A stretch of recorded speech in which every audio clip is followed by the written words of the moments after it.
From obscure beginnings as a warrior tribe of nomadic horsemen, the Ottoman Empire rose to become the most powerful force in the Islamic world.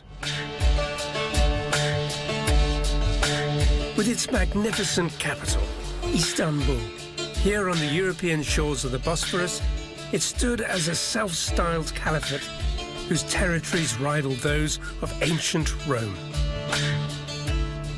This was an empire founded on military conquest, and the Ottomans had a mastery of Europe in their sight. For 500 years, the battle raged back and forth as the Ottomans tried to establish a permanent presence in Eastern Europe. It's a legacy that continues to haunt these contested lands to this day.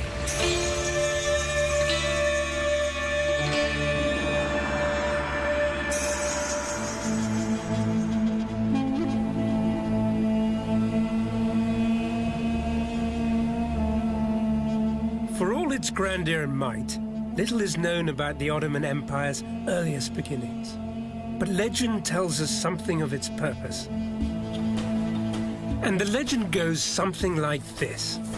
Osman, a young Turkoman tribal warrior living somewhere in northwest Anatolia, traveled to the home of Edibali, a highly regarded religious man in the area. Osman knew Edibali and he admired his teachings. He also had his eye on the old man's daughter.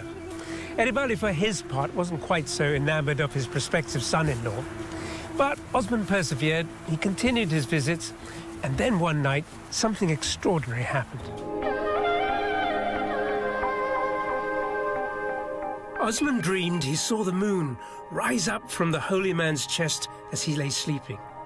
It crossed the sky and it set in Osman's own chest. Then a tree sprouted from Osman's navel.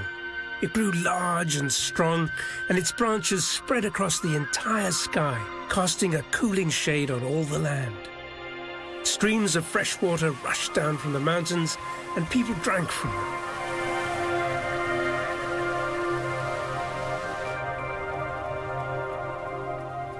Osman immediately woke up Edibali and told him his dream, which the old man interpreted as a divine prophecy, foretelling a glorious future for Osman and the expansion of his people. A dream of empire, no less. Well, the stuff of legend, probably. But Osman, the Turkoman warrior, was a real historical figure and is recognized as the founder of the Ottoman dynasty. The word Ottoman actually means the people of Osman, and the name Osman means bone cruncher, a rather ominous portent for the future. Oh, in case you're wondering, yes, he did get the girl. He married her. Exploiting their legendary skills as warrior horsemen, the people of Osman spread out across northwestern Anatolia. They ransacked towns and villages, both Byzantine and Muslim, acquiring more territory, booty, and recruits.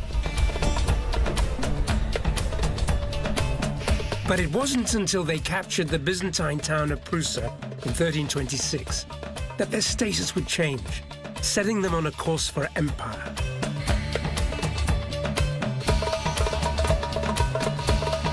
Prusa was little more than an outpost on the edges of the dwindling Byzantine Empire.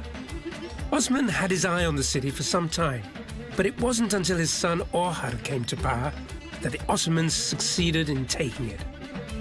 Known today as Bursa, the city is the fourth largest in Turkey and one of the country's historical gems. But for the Ottomans of the early 14th century, it represented not the past, but the future. The Ottomans renamed the city Bursa, and they made it their capital. So suddenly we see them abandoning a tribal way of life and adopting an urban lifestyle. And they also acquire imperial ambitions, a dream of empire which they realize by rebuilding the city in their own image. It's like their calling card. They say, we've arrived, we're here to stay, and we mean business.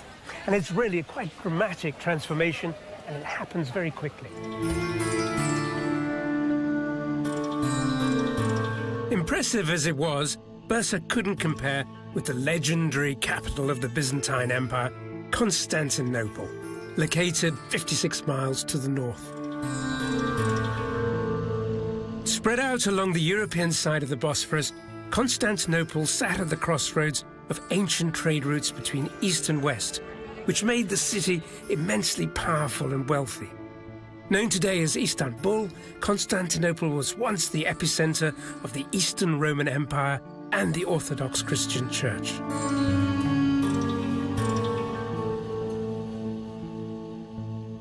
The Byzantine Empire had shrunk and was no longer powerful, but it had this cultural significance. It had been there since the first expansion of Islam. It had resisted attack by the early Muslim Arabs successfully. It had resisted attacks over centuries. It loomed hugely in the imagination and the political sort of landscape of the Ottomans and indeed of all the Muslims of the Middle East.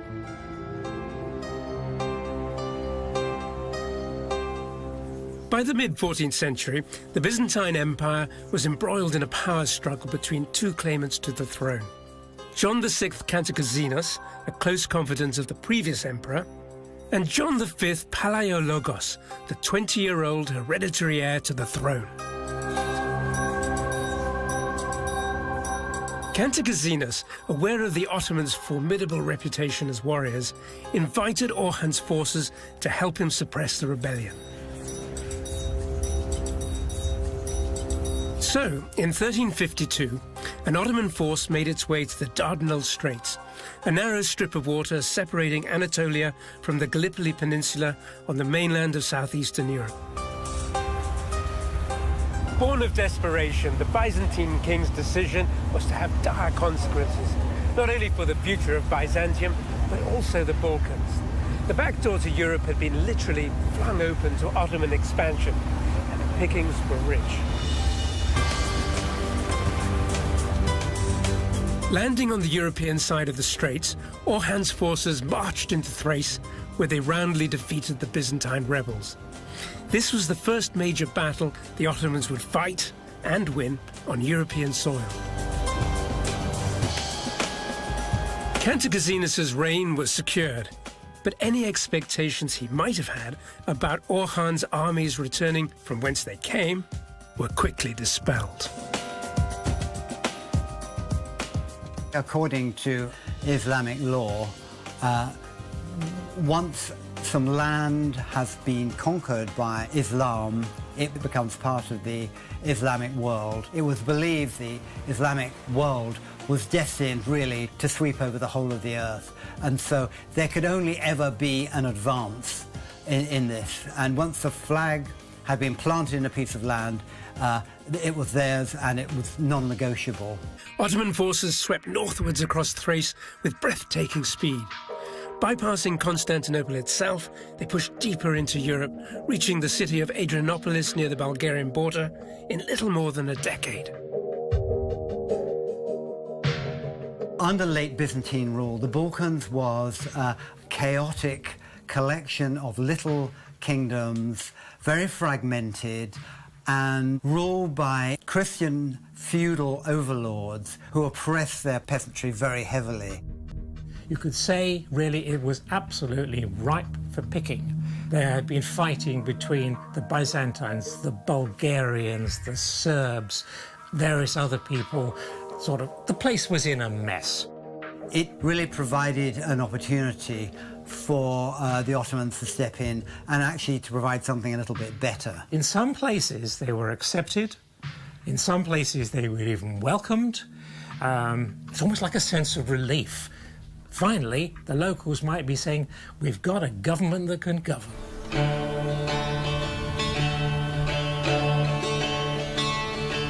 Named after the Roman Emperor Hadrian, Adrianopolis was a significant conquest for the Ottomans. It was perfectly positioned to launch far-reaching campaigns into Europe. By the time of its capture, Orhan had died, and his more than capable son Murad had come to power. Murad was an accomplished military leader who understood the city's strategic potential. So he changed his name to the Turkish Edirne and began to transform it into a grand European capital for his empire. The Ottomans celebrated their entry into Europe with a dazzling display of architectural magnificence. But for all that, Edirne was first and foremost a military centre. It's a legacy that is still very much alive to this day.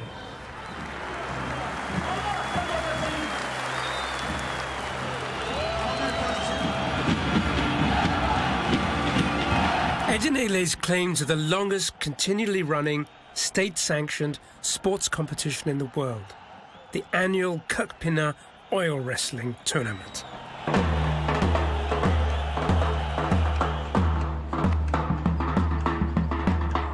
Oil wrestling is the national sport of Turkey, and its history goes back a long way. But the competitions at Edirne began in the 14th century when the Ottoman army came to town.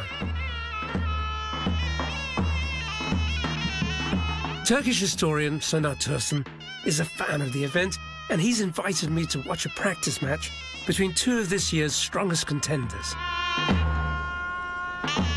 Watching these gentlemen writhing around as we are, tell me something about the rules.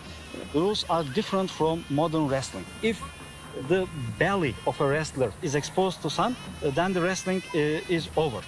Alternatively, if a wrestler grabs the other one into the air and walks 3 steps, then the wrestling is over too.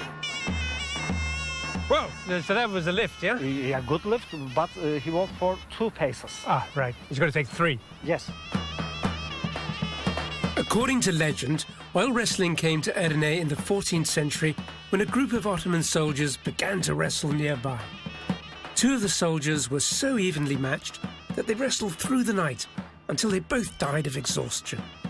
To honour them, a wrestling competition has taken place in Edirne ever since.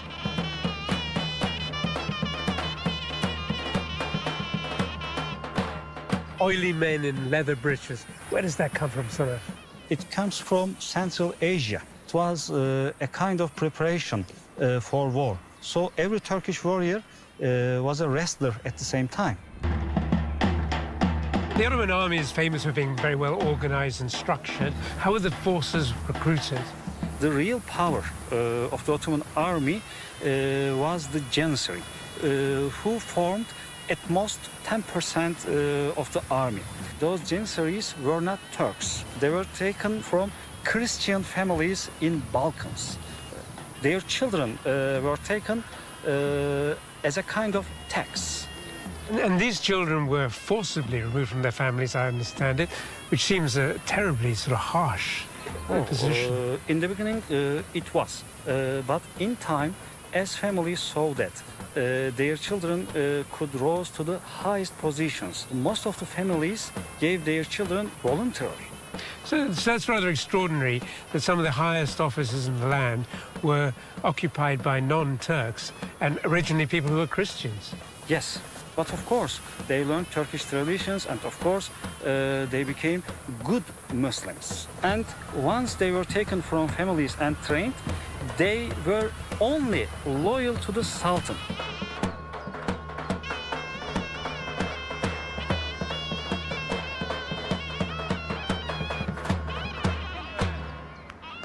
So that's game over, is it? Yes. Congratulations. Great battle, Titans. Very spectacular. Denemek ister misiniz? Would you like to try? Oh, I think I need to bulk up a bit before I take you on, but I'll be back.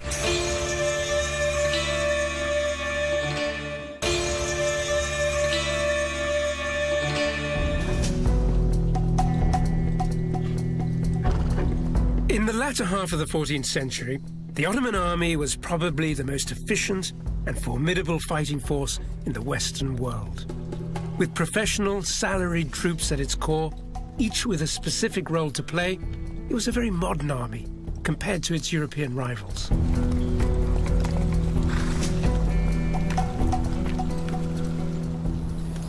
Each division was immediately recognizable by its colorful uniforms and insignia, feathers, plumes, that kind of thing. And it played a very specific role in the Ottoman war machine. Now, these rather fearsome bunch of desperados behind me. They're from the Balkasir Karesi Cavalry Enactment Group, and they're going to show me exactly how all of this fitted together. Gentlemen, are you ready? I'm out of here. At its core were the Janissaries, that elite force of infantrymen drawn from Balkan children. A salaried force loyal to the Sultan, the Janissaries were highly trained fighters likened to the Roman Praetorian Guards. Their reputation for ferocious chargers was unrivaled.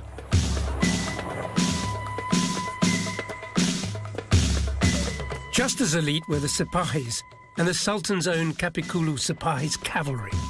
They were the main attacking force of the army, leading charges from the front and performing pincer-like attacks from the flanks.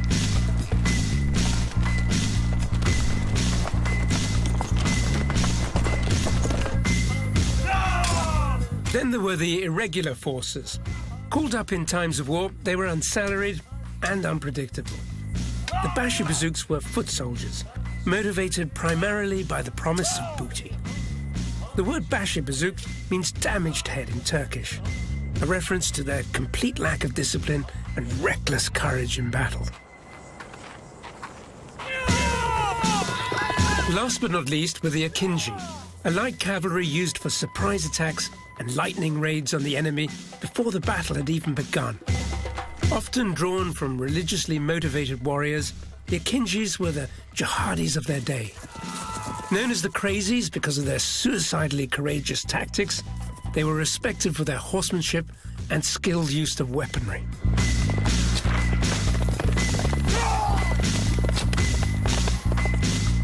To give you a better idea of their capabilities, these watermelons represent the heads of their enemy.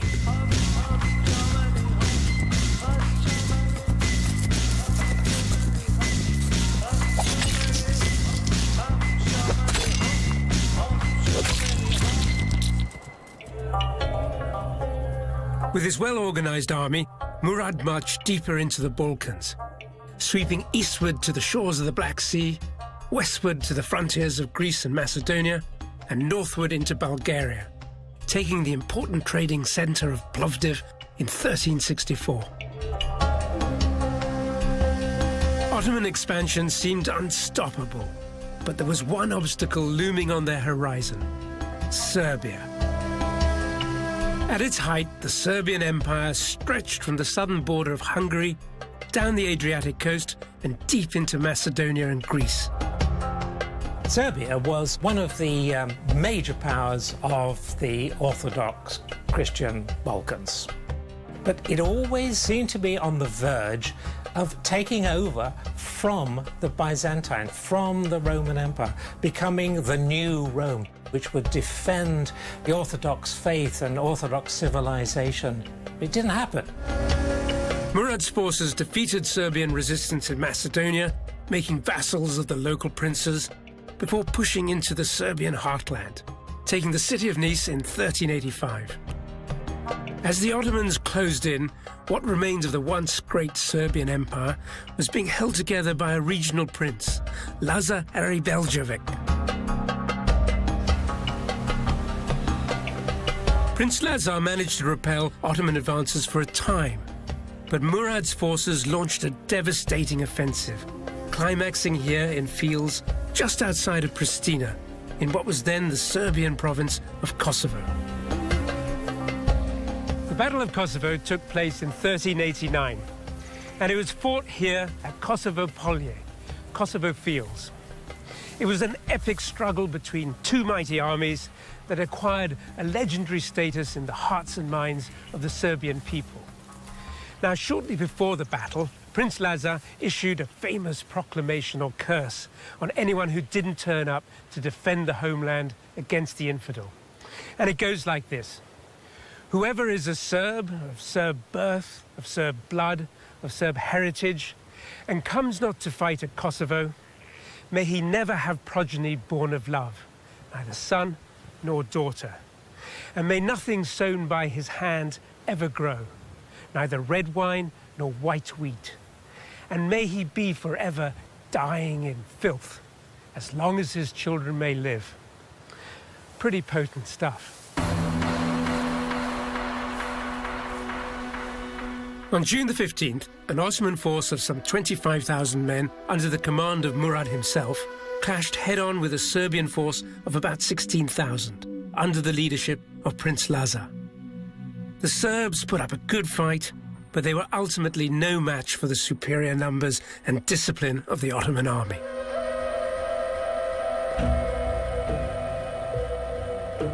As the battle turned against the Serbs, legend holds that one of their noblemen, a knight named Milos Obilic, pretended to desert to the Turkish side. When he was brought before Sultan Murad, he pulled out a hidden dagger and slew him, slashing him from belly to neck. The story continues when the Sultan's son, Bayezid, who was also at the battle, learned of his father's murder. He sent for his brother Jacob, but gave orders that he not be informed of what had happened. When Jacob arrived from the battlefield, his father's death was revealed to him. But what he didn't realize was that his brother Bayezid had arranged for him to be strangled to death, leaving Bayezid as the sole heir to the Ottoman throne.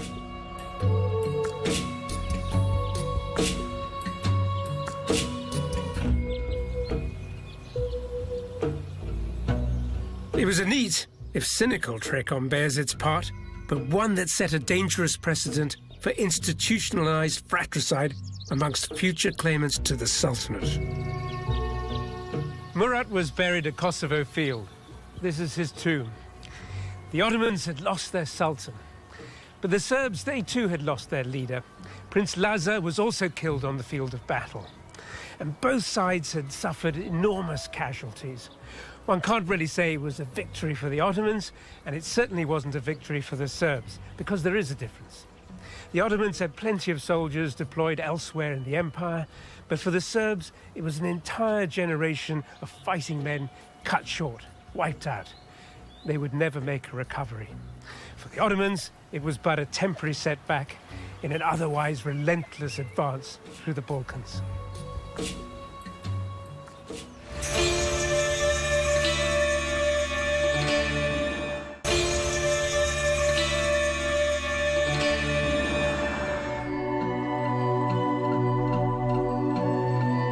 Despite a policy of religious tolerance in the Ottoman Balkans, many Christians did convert to Islam. And one of the most popular engines of conversion were the dervish orders. Much like the Christian missionaries, the dervishes accompanied the Ottoman army on their Balkan campaigns and remained after the fighting was over to help establish a peaceful transition. Offering a more mystical form of Islam, dervishes were very popular and continued to thrive in pockets of the Balkans. Here in the Kosovan town of Prizren, dervishes from the Rufai sect practiced their faith in the time-honored way, offering us a glimpse into religious life during the Ottoman period. Today, they will be performing an annual piercing ceremony at their lodge. But before it begins, Sejamali Shehu, the lodge leader's son, is going to help me understand a bit more about their faith. So this functions like a mosque, this space? Yes, of course, because it's a mihrab here. Yes. He orients us to the Mecca. All right, so this is where this ceremony will take place. Yes. So tell me something about the actual ceremony, what's going to happen. Today's ceremony calls in our religion Sultan Nevruz. Yes. It means the birthday of Hazrat Imam Ali. And he was the cousin, the nephew of the Prophet. Yes. And his son-in-law. Yes. Right. These look some very extraordinarily Yeah, like sharp instruments. Yeah. Tell me about what they are and how you use them. First, they are the small zarfs. Right. They called zarf. Zap, yeah. Yes. These zarfs are piercings for children. And what part of the body do you pierce? In chickens. Right. From this side, they put shade, Yeah. and out on this side. Really? Yes. And they stay like this. Yeah, right. This must be extremely painful. No, it's not painful. We don't have pain, just because when you know for who you are doing and why you are doing, you don't feel nothing. What age were you when you did this ceremony for the first time? First time when I was 6. Really? That Yes. young? Gosh. And how do you feel after you performed this ritual? It must be an extraordinary experience. I feel really powerful, really good feelings, really happy. Right. Because I'm doing with love, Yes. and this is it.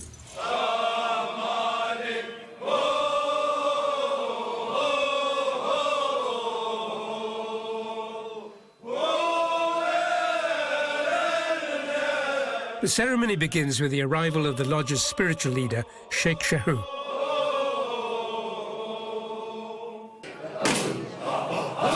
As the devotees sing and dance, the Sheikh decides when the time is right for the piercings to start. There is no set order to the proceedings. Sheikh Shahu spontaneously chooses those he feels are ready. Blessing the implements with his lips, he begins.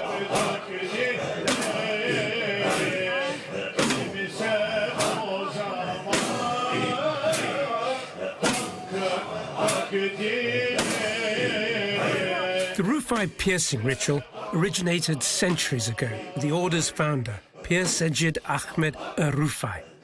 He wanted to demonstrate the miracle of God's power by showing that one could overcome pain through faith and devotion to God.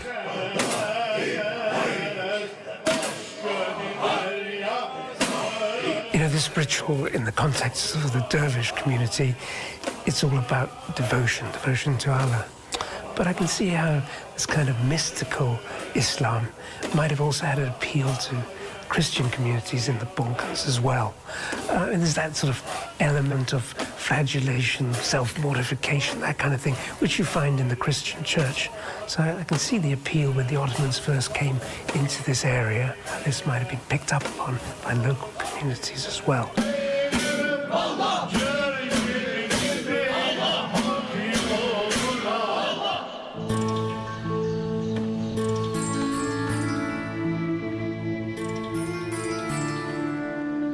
There may have been a degree of religious harmony in the Ottoman Balkans, but the Battle of Kosovo raised alarm bells across many of the Latin Christian nations in Central Europe,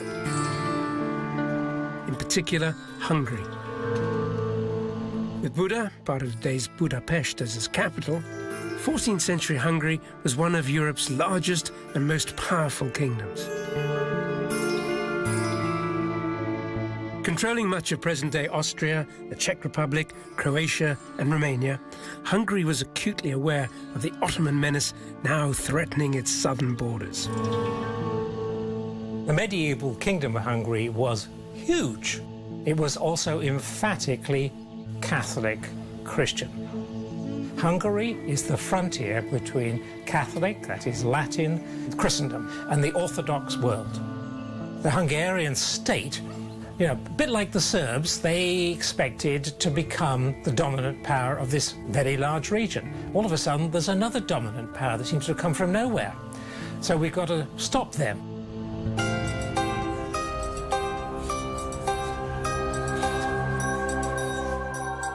Hungary was regarded by the Pope as an eastern bulwark of Latin Christianity. So Hungary's King Sigismund, based in his palace here in Buda Castle, campaigned vigorously for a united front against the Ottomans and managed to persuade Pope Boniface IX to back a new crusade. Despite enthusiastic support from across Europe, it would turn out to be the last of the big crusades and end in appalling disaster. In a rare moment of European unity, an alliance of Crusader knights from France, Burgundy, Germany, gathered here in the castle of Buda in the summer of 1396 to join forces with King Sigismund's Hungarian army. King Sigismund himself was so enthused by the assembled host that he rose excitedly. Their lances could have upheld the sky.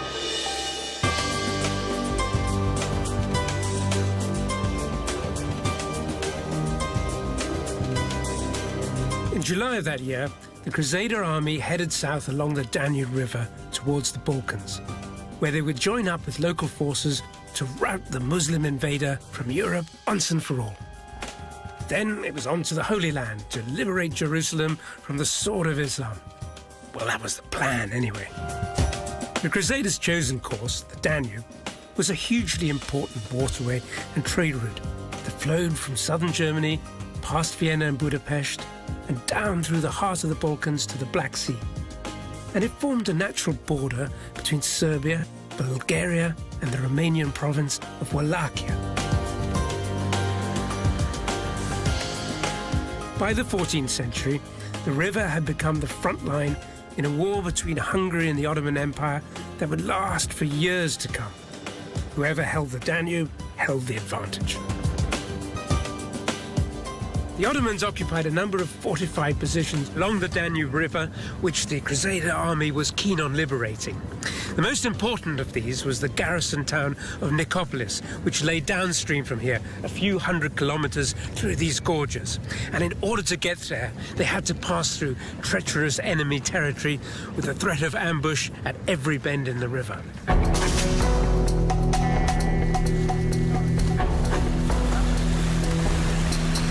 The Crusaders made good progress, and everything seemed to be going to plan until they entered northwest Bulgaria, where the local population were Orthodox Christians. Here, the French and the Burgundian troops behaved appallingly. Basically, they ran amok, laying waste to Ottoman-held towns and villages and slaughtering the Christians as well as the Turks. This really angered the local Wallachian and Bulgarian militias, which in turn upset King Sigismund. He'd been relying on them for support. Worryingly, it revealed serious divisions in the Crusader camp before they'd even engaged the Ottomans in a major battle. The Crusaders persevered, reaching Nicopolis, today's Nikopol, in September of 1396.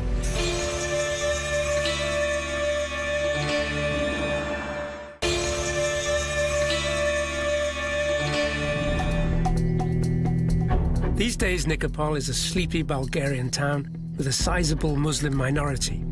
But in the 14th century, it was an important Ottoman stronghold on the fringes of their empire. Sultan Bayezid had fortified the town well, manning it with both Ottoman troops and Orthodox Christian vassals. But he and the bulk of his army had yet to reach the city before the Crusaders arrived. Sigismund's forces laid siege to Nikopol's sturdy fortifications, including its citadel, which stood here on a bluff overlooking the river. But they failed to take the town before the Sultan turned up with his reinforcements. The ensuing battle would be a humiliating disaster for the Crusaders on many levels. The Crusaders had been misbehaving themselves, not just with the raping and pillaging, but having a fair number of whores and prostitutes with the army, feasting and carousing and generally not behaving like a sort of pious Christian army. They were caught with their trousers down. In many cases, literally. King Sigismund tried to organize some kind of plan of attack. He suggested that his own troops, who were experienced at fighting the Ottomans, should lead the order of battle with the French following. But the French weren't having any of that. They weren't going to follow some Hungarian peasants into battle, so they charged off in their rather drunken stupor, and instead of meeting their great, glorious battle of the Sultan, they met their deaths. The Burgundians, they wanted to just get in there and get stuck in, because this is the way they fought. Massive cavalry charge, busting through the enemy. They were quite convinced they could just push aside anything. Well, in actual fact, they did. They pushed aside the first line of defence. They smashed into and through the second line of defence. They're exhausted. They're absolutely exhausted. And then all of a sudden, there's another Turkish army charging downhill against a bunch of sweaty, exhausted, thirsty, and very often wounded or injured men in heavy armour. And there was a certain amount of fighting, but they just bowled the Burgundians over. Angered by the Crusaders' slaughter of Ottoman prisoners in the lead-up to the battle, Bayezid ordered his own captives beheaded. The resulting bloodbath was reported to be so violent that the Sultan himself became sickened and stopped the massacre halfway through. It was picked up by the Christian propagandists portraying the Muslims as ruthless barbarians who slaughter their prisoners. And on the other side, the propagandists saying precisely the same thing about the Christians because they had already slaughtered many of their prisoners just before the battle started. So this is feeding into the mythology of fear, mistrust, and eventually hate on both sides.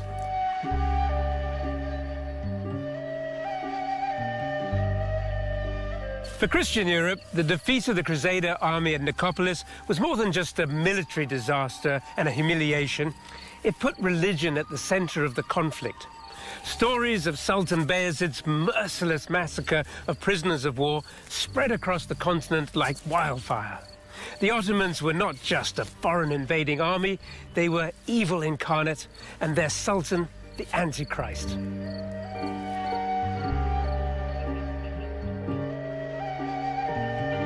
By the end of the 14th century, Ottoman control of the Bulgarian Danube was secure. But Bayezid had a much bigger prize in his sights, one that he was in the process of capturing before the Crusaders of Nikopol distracted him. Known as the Red Apple, it was the capital of Eastern Christendom itself, Constantinople. Surrounded on all sides by Ottoman territory, it was only a matter of time before the famed city would fall. But fate intervened. The mighty armies of the legendary Mongol warrior king Tamerlan attacked eastern Anatolia. War ensued. Bayezid was taken prisoner and died, leaving the very future of the Ottoman Sultanate in question as rival sons fought for the throne. The conquests of Constantinople would have to wait some 50 years when an ambitious new sultan, Mehmed II, came to the throne. Mehmed's ambitions were lofty, to say the least, but he set about achieving his goal with steely determination. In 1452, less than a year after he'd come to the throne, Mehmed began constructing this fortress on the European side of the Bosphorus, a few miles northeast of Constantinople. Now, directly opposite, on the other side of the Bosphorus, there was an earlier Ottoman castle built by Bayezid I when he tried to take the city in 1394. And between them, these two fortifications effectively gave Mehmed control of all sea traffic passing up and down the Bosphorus, thereby denying Constantinople reinforcements and supplies. He had the city by the throat.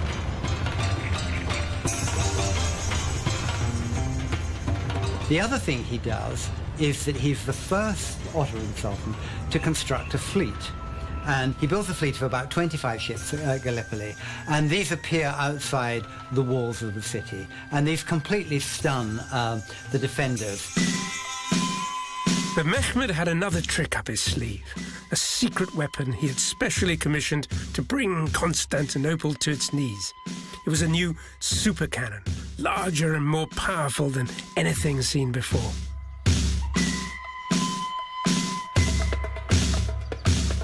The iconic weapon brought to the walls was an enormous cannon, big enough for a man to climb inside, which he had created at his capital, Edirne. There was a great PR thing around this, really. He had it hauled outside the city walls of Edirne. He had the cannon loaded and fired, and the huge shot, which weighed about half a ton, shot across the land for about a mile and buried itself in the earth. And he made sure the news of the coming of this cannon preceded it, so that it was a psychological weapon as well as actually a weapon of war. With Constantinople's sea approaches sealed off, Mehmed surrounded the landward sides of the city with a force of over 100,000 men and an enormous range of artillery. Constantinople's legendary walls had withstood numerous sieges in the past, but this was a new kind of threat, of a size and capability never seen before.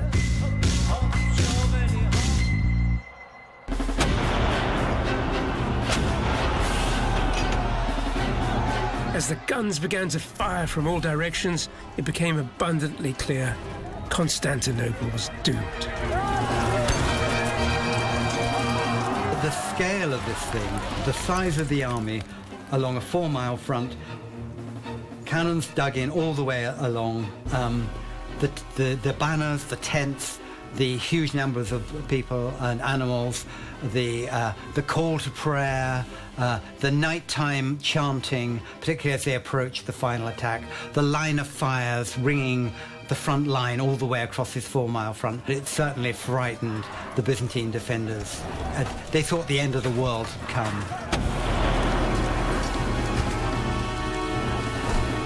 Mehmed's forces relentlessly bombarded the city for nearly 2 months, until on May the 29th, 1453, he ordered a full-scale assault.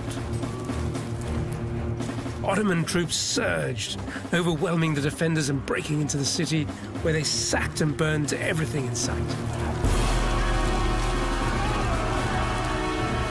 Constantinople, the symbolic heart of Eastern Christendom for over a millennium, had fallen. It was almost like the beginning of the end of days. What did it mean? What would happen? Would this mean the final triumph of Islam, which were followed by the Day of Judgment? It was, if one can make a crude analogy, a 9/11 moment. People can remember where they were when they heard the news. You know, people wept in the streets of Rome because this city had been there for so long. You know, it had been there for 1,300 years, and it was one of the fixed realities of the world. Even as far away as England and Sweden, people were appalled by this alien presence coming into the European arena and destroying what seemed like one of the cornerstones of Christendom.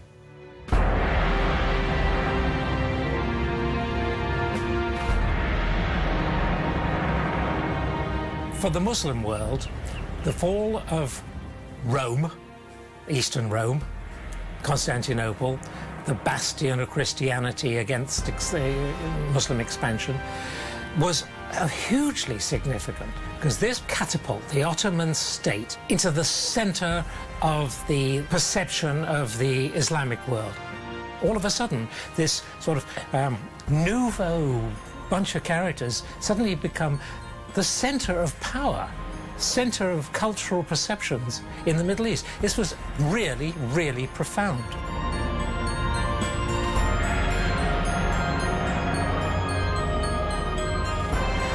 In little more than 150 years, the Ottomans had emerged from a rabble of nomadic warriors to become one of the great powers of the day.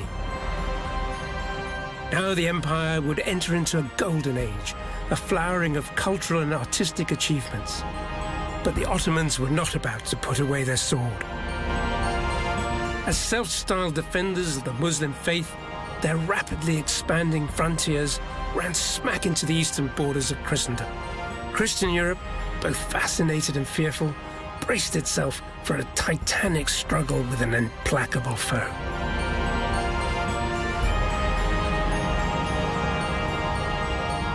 Part 2 of Ottomans versus Christians, we follow the Ottoman campaign into the heart of Europe and the Great Siege of Vienna.